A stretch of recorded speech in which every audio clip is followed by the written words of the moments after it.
Hey, my name is Harold Jones. Welcome to my collection of art. I'm Ronell Perry, and in this series, I'm sitting down with the people that turn places into art destinations. Welcome to artists, collectors, and curators. Harold Jones is a Black American expat from California that calls Salvador da Bahia, Brazil, home. He's an avid collector of Black art, and in this interview, he'll share his experiences finding, appreciating, and buying art in the city. You'll be surprised where he's discovered some of his most coveted pieces and how he feels about buying art from non Black artists. Salvador is so filled with art in the street, murals everywhere. So you're constantly inspired to find art, and it's in the most unusual places sometimes. I'm typically drawn to art that has some primary colors, vibrant. And this particular piece is one of my favorite pieces because of the colors, but also the subject. I mean, I like pieces that evoke some sort of question in your mind, like what is it? And the cashew and the fruits that are here are very typical of Bahia. But the the two subjects, um, at first there was a question: is this a man and a woman, or is it a man and a young boy?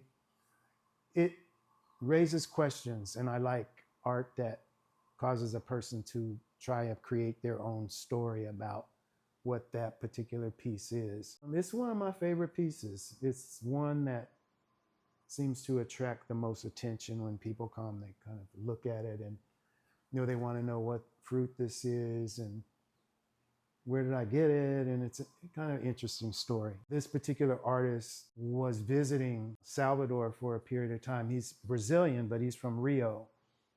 And apparently he was here for the summer and did this piece.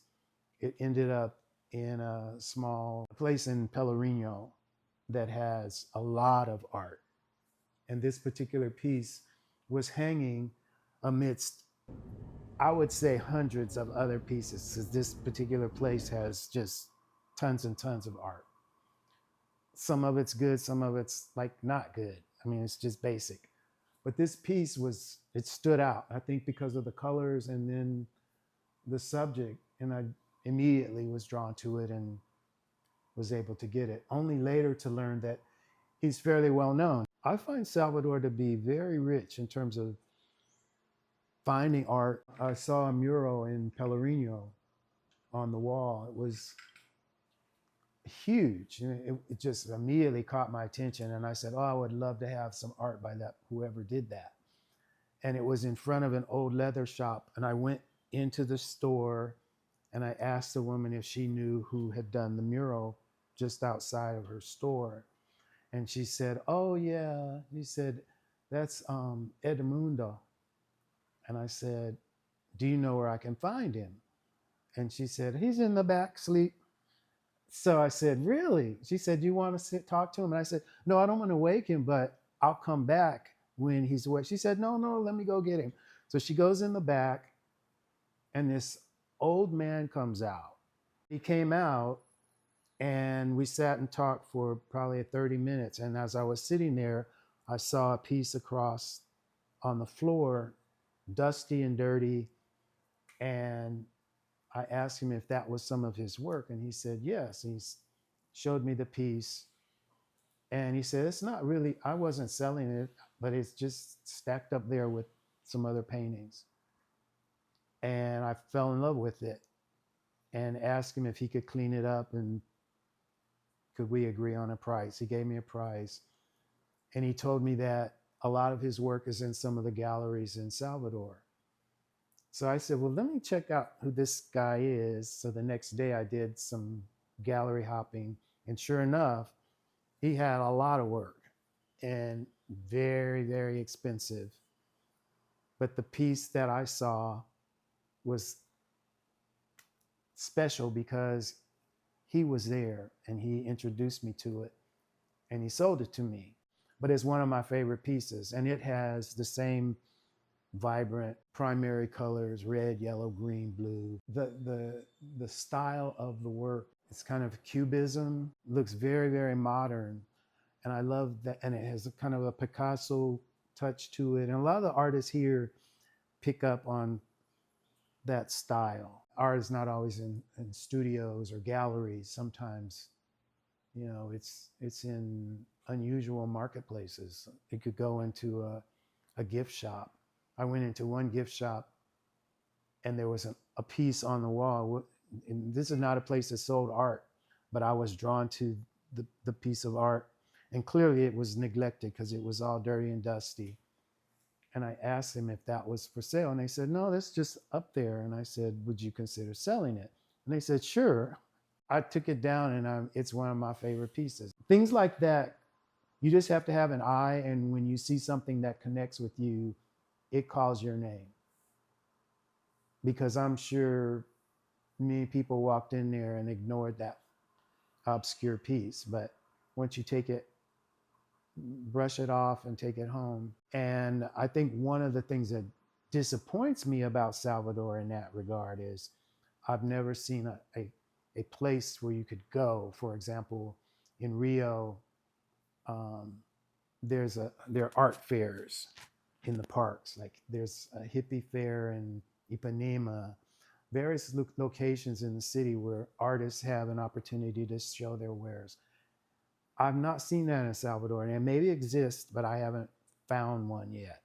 But that's another opportunity to find, emerging artists or artists who may not be well known, but you can appreciate their work. I would say 85% of the art that I have is by either an Afro-Brazilian artist or an African American artist. But I don't limit myself to saying I'm only going to buy art by Afro-Brazilian or Afro-American artists, especially in Salvador, because I feel like the African culture permeates so much of what exists here.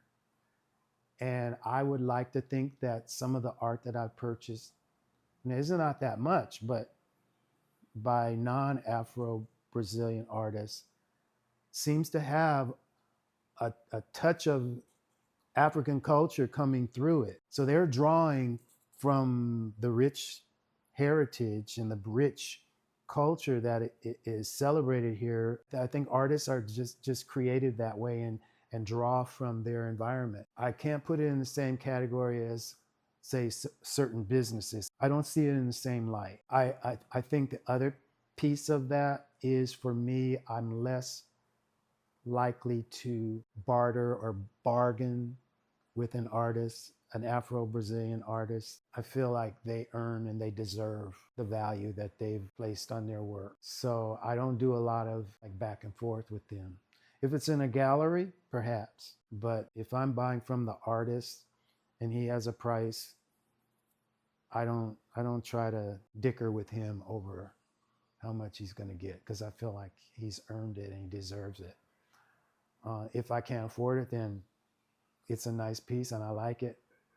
Somebody should buy it, I hope. You take the indigenous, the Portuguese, and the Afro-Brazilian conglomeration of style, and it creates some really interesting sites throughout the city.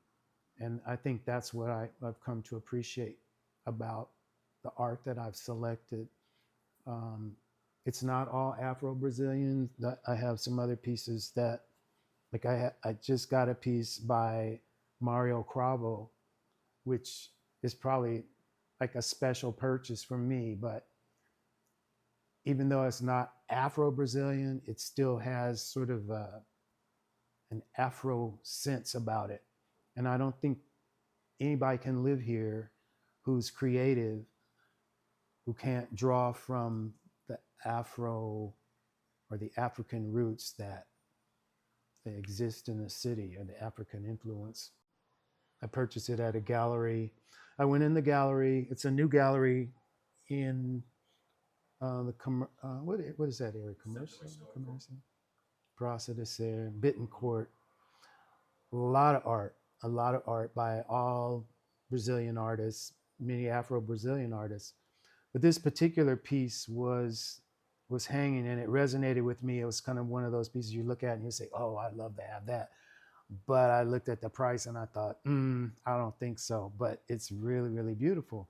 The more I thought about it, the more I took a picture of it and I came home and it just kept speaking to me. And eventually I decided it was something I wanted to add to my collection.